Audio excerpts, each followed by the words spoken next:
field test, and Nancy will show you how it works. The beauty of it is, so when if you're dealing with family members, nurse aides, nurses, administrators, anybody who might be walking by in a common area, you don't have to have that discussion with them now and like, well, I think a Boost is this, or an Ensure is that, or that chocolate milk isn't the same as regular water. Now we've got a test, so we can settle it and find something else to argue with the nurse aide about. And it doesn't mean that we have to test every single That's what I was drink. going to ask you. No, No. it's when See, there's that a disagreement. Or if you eyeball, you go to do a meal monitor, and you go and you check, and oh, that doesn't look right to me. All you have to do is take out this inexpensive syringe. And Is it a special syringe or Yes. are we just using? Okay. Well, This- the protocol, and it's all on iddsi.org, all right? Okay. This, go ahead. it's a great app to put on your phone. It's very maneuverable, user-friendly, iddsi.org. Put it on your phone. You can use it in facilities. You can pull it out if you're doing family education in a home. And it's very easy for family members to understand. And you can tell them, hey, go to this website, and you can see how they came to that level of thickening, why they're using this form of testing versus that. It's geared for everybody. And to your question about the syringe. Yes. So a 10 milliliter plastic disposable syringe. Nancy's got one that fits the criteria. There are literally 100 different 10 milliliter syringes in the world. This one came from Walmart or CVS. This is a Baxter brand. That's a B&D, I believe. Yeah. So the protocol calls for 61.5 millimeters from 0 to 10 milliliters. That's how you got the right one. Okay. So once you figure out which one, and there's 10 of them that all fit in that 61 and a half, you just have to make sure you're starting at the same place everyone else. And the other caution I will throw out, because these are mass-produced injection molded, if you ever start getting results that don't match, check the tip, because they're made, 20 of these come out of the mold at a time, and if there's a little hanger in the mold or a little piece of plastic, you'll get a peculiar result. So just take a look at it before you start using it. Precisely, exactly that way. And we also test each sample 4 times, is what the protocol calls for. So what I would tell you is when you're close to the lines or when something is, then you test the sample a couple, 3, 4 times to make sure you're getting consistent results. So a lot of people, I don't want to shock you, will test it once. See, I told you it was no good. It's like, you didn't even count to 10 right. So how could, so doing the test, it's still a test. We have to follow the rules, all right? Right. You use a timer. This is the 10 cc syringe. You put your product in, fill it to 10 cc's. Paul would be my timer. I would let it go. I'll call After 10 seconds, I put my finger back on it. Whatever's left in the vial and the syringe, you plot against the grid that's been developed by the IDDSI. And so they have added actually another layer, thin, which we never had before. And you'll be shocked at what runs through and leaves nothing in the vial. Things that we've thought historically, oh, it's slightly thick. It's not. It runs right through and runs out. So now you've got a way to test it. There's also slightly thick, another new level. It's got a digit, a 1, associated with it. Which is probably what you run into a lot working with pediatrics. Yeah. Thin one. Right. Has anyone heard the expression half nectar? Yeah. Oh, yeah. Okay, not a thing, right? But you know what they mean when they say half nectar, but there's no clinical definition of it, but we all get it. And that's kind of where level 1 will now come in. And in other parts of the world, that thickness was already a thing, and they're looking at us like, why don't you have this first level? And we're asking them, because it's not the first level. So that goes into the international. So a facility might say, we don't recognize level 1 for beverages. We're just doing 0, which is thin, and 2, which is going to equate to nectar, and 3 for honey. But maybe we don't do spoon thick, and we don't do level 1. So it's not saying that the protocol doesn't say every building has to offer every level of food and drink. It just gives you a template. In the United States, another one, we're not familiar with liquidized food. That's just not something we typically refer to. We don't have full liquid diet. Right. Okay. But liquidized, you see, is yellow. It's the same color as moderately thick, which is right now honey thick. So there's crossover between Right. the food and the drink pyramid. So you can see an Which makes a assisted, lot of sense. right, so that same assisted living building might say, you know what, for foods, we'll take 7, 6, and 5, but we don't do purees. So we don't do level 4 for foods. So a building can then say, scientifically, this is what we can service and this is what we can't. So if your specific situation says you're level 4 puree for food, then you're not a good fit for this building. Instead of getting into a gray area and having discussions with, well, they're on puree, but they don't follow it. It's like, that's not a good way to get your family member in our building, for example. Yeah.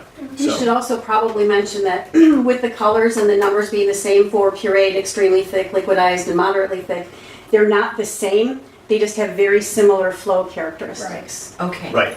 The pyramid pointing down on the left is food. Pyramid pointing up on the right is beverage. So you could have, I mean, we've got people already, we know that are thin liquids but puree, or vice versa, where they're regular food but they're honey thick. So you just have to look at both of those triangles and make sure you know up is beverage, down is food, and what the colors. And the smaller the part of the triangle that they take up, the more modified they are. So you can see that extremely thick is the point of the liquid triangle, and liquidized is the point of the inverted triangle for foods.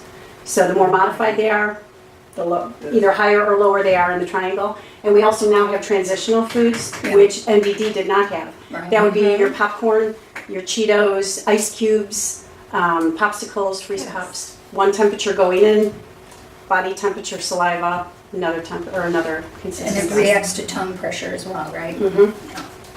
So, and also, the transitional foods is an additive along with, the minced and moist is very prescriptive in the IDDSI. If you look at the app, we really didn't know in a kitchen what was minced and moist. I mean, it was the cook of the day's guess. That looks minced and moist, you know, and then chopped or mechanical.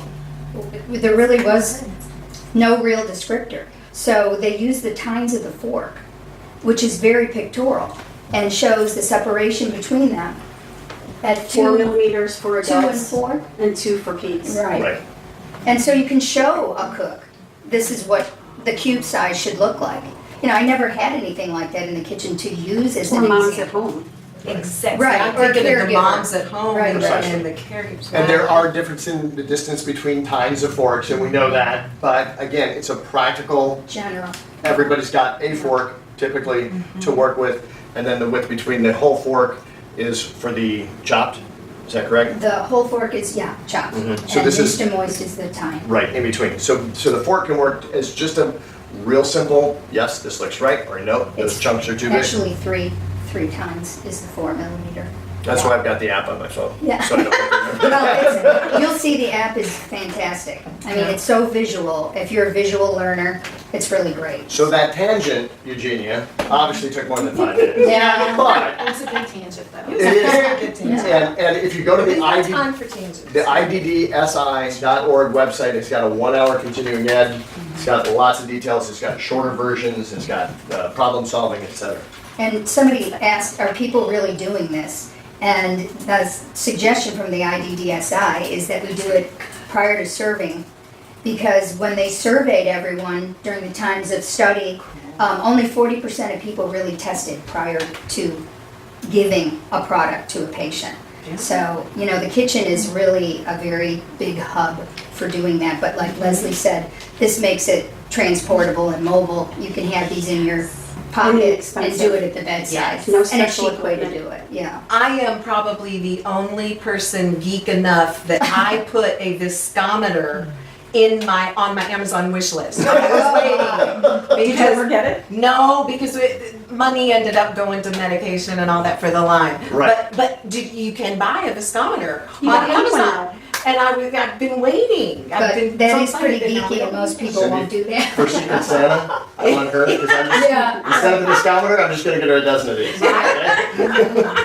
Well, what about in the hospitals when you're doing modified barium swallow studies and you get the pre-thickened barium? Are these companies adhering to this that you know of? My understanding is Veribar is going to be working on that. Okay, good to know. But you The, know, and I'm sorry, I know this isn't necessarily a SimplyThick thing, but I'm also thinking about the pediatric modified barium swallows and when we're thickening for what goes in the bottle. And you know it's different once they go home. And, you know, there are studies that show the inconsistency of consistencies and between what you do in a swallow study and what actually happens in the home or in the kitchen or at bedside in the nursery. right, very controlled environment in the lab when we're doing the swallow study, and less so everywhere else on the planet, right? Yeah. Absolutely. But to answer that, kind of Cindy's original, so now, Yes. regardless of what product is being used for the swallow study, you can run it through the syringe test and say, you know what? I get it, and my pre-thickened or my SimplyThick, et cetera, ranges here, so these line up and I'm comfortable, or wow, it doesn't line up close enough for me, so I'm gonna go back and do some research or start with the manufacturer and see what I can get worked out. That was always the hardest thing when I did the mobile unit and mixing up stuff really fast, and that was years before it came pre-thickened. Was making sure that the barium was the right viscosity and and I was having to eyeball it and. That's how we went, by feel and Yes, by yeah, visual, yeah. See, and that's part of where everybody else in the building sees a speech path, that you know what you're looking for, the feel, and you've seen it 1,000 times, and they watch you do it 3 times and go, I saw her do I got it. it. She just did this 3 times, and here you go. So, it really, yeah, good point. All right, anything else on iddsi.org? Some people are calling it IDSI. That's And Yeah. it's not Wi-Fi dependent. That's a good thing to know too. the app, Yeah. yeah. International confuse- Dysphagia Dye Standardization Initiative is a mouthful, so I It think is. people just try to shorten everything. What was that? RDs, okay, RDs are gonna have to move back. Misbehaving. I told you. Back in the they're just- classroom. You get 2 or more of them together.